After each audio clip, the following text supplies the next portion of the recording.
नेपाल में जो कुछ हुआ आपने सबने देखा, लेकिन आपको अंदर की बात पता है। अंदर की बात यह है कि नेपाल में जो कुछ भी हुआ उसके पीछे नेपो किड्स का बहुत बड़ा हाथ रहा है। अब आप सोच रहे होंगे नेपो किड्स कौन है? दरअसल नेपाल में जिस भी दिन बवाल हुआ उसके कुछ दिनों पहले पिछले हफ्ते सोशल मीडिया पर ट्रेंड कर रहा था #नेपो किड्स। ये नेपो किड्स नेपाल के जो जेनजी हैं वो ये कह रहे हैं कि नेपो किड्स वो हैं जो नेपाल के बड़े बड़े नेताओं के बच्चे हैं, जो आलीशान जिंदगी जी रहे हैं, जो हमारे पैसों पर यानी आम जनता के पैसों पर ऐश कर रहे हैं, और इन लोगों को इस वजह से सत्ता से उखाड़ना जरूरी है। तो ऐसे में कौन कौन से वो नेपो किड्स हैं जिनकी वजह से ये सारा बवाल हुआ है, या फिर जो एक बहुत बड़ी वजह है नेपाल में जो भी तख्ता पलट हुआ है उसके पीछे। एक एक करके मैं आपको उन सारे नेपो किड्स से रूबरू करवाता हूं और उनके वीडियोस भी दिखाता हूं। इसमें सबसे पहला नाम है स्वागत थापा का। स्वागत थापा नेपाल के वो नेपो किड हैं जिन्होंने अपने पिता के नाम पर चैंबर ऑफ कॉमर्स का चुनाव जीत लिया। ये पूर्व कानून मंत्री बिंदु कुमार थापा के बेटे हैं। जेंजी का मानना है कि इन्हें अपने पिता की पहुंच का फायदा मिला। इसके अलावा इनकी लाइफस्टाइल भी आम नहीं थी। ये विदेश में रहते थे, महंगी गाड़ियों में घूमते थे, रहन सहन से लगता था कि जैसे किसी बड़े बिजनेसमैन के बेटे हों। लेकिन असल में इनके पिता तो एक नेता थे। कहा जाता है कि चैंबर ऑफ कॉमर्स को लेकर स्वागत थापा के पास योग्यता ही नहीं थी, उसके बावजूद उन्होंने उसका चुनाव जीत लिया। अगला नाम इस लिस्ट में है श्रृंखला खतीवाड़ा का।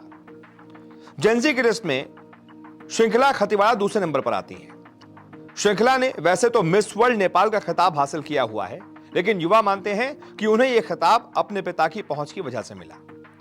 श्रृंखला पूर्व स्वास्थ्य मंत्री विरोध खतीवाड़ा की बेटी है।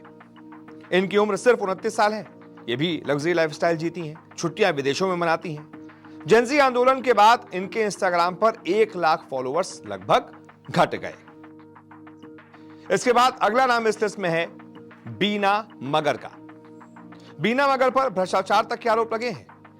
#नेपो किड के साथ इनके खिलाफ भी विरोध प्रदर्शन किया गया।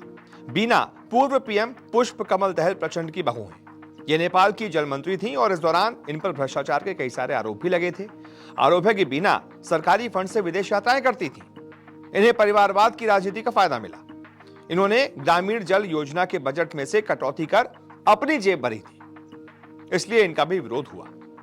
इसके बाद चौथा नाम इस लिस्ट में है शिवाना श्रेष्ठा का। शिवाना श्रेष्ठा नेपाल के पूर्व प्रधानमंत्री शेर बहादुर देउबा की बहू हैं। सोशल मीडिया पर इनकी लग्जरी लाइफस्टाइल साफ दिखती है। इसके अलावा इनके पास करोड़ों की संपत्ति है। वैसे तो नेपो किड्स की ये लिस्ट बहुत लंबी है, अभी से बताना शुरू करूंगा तो रात हो जाएगी, आप वीडियो देखकर परेशान हो जाएंगे। नेपाल में इस हैशटैग ने नेताओं और उनके बच्चों की भव्य लाइफस्टाइल को बेनकाब कर दिया है। एक्स, रेडिट, इंस्टाग्राम पर वायरल पोस्ट में दिखाया गया है कि कैसे राजनेताओं के बच्चे महंगे महंगे ब्रांड्स के कपड़े, घड़ियां, कार, बड़ी बड़ी गाड़ियों में घूम रहे हैं, विदेशों में घूम रहे हैं। आम जनता वहां परेशानियों से जूझ रही है और ये नेपो किड्स आलीशान जिंदगी बिता रहे हैं, ऐशो आराम की जिंदगी बिता रहे हैं। इसी वजह से भी जेंजी में गुस्सा भड़का और जो उन्होंने नेपाल की हालत की है वो सब आपके सामने है। आप इस बारे में क्या राय रखते हैं कमेंट करके बताइएगा। इस वीडियो को देखने के लिए बहुत बहुत शुक्रिया। नमस्कार, मैं हूं मानक गुप्ता। अगर आपको हमारा ये वीडियो पसंद आया हो तो इसे लाइक और शेयर जरूर करें, और हां, हमें सब्सक्राइब और फॉलो करना ना भूलें ताकि आप देश और दुनिया की कोई खबर मिस ना करें। तो जुड़े रहिए हमारे साथ और देखते रहिए न्यूज़ 24।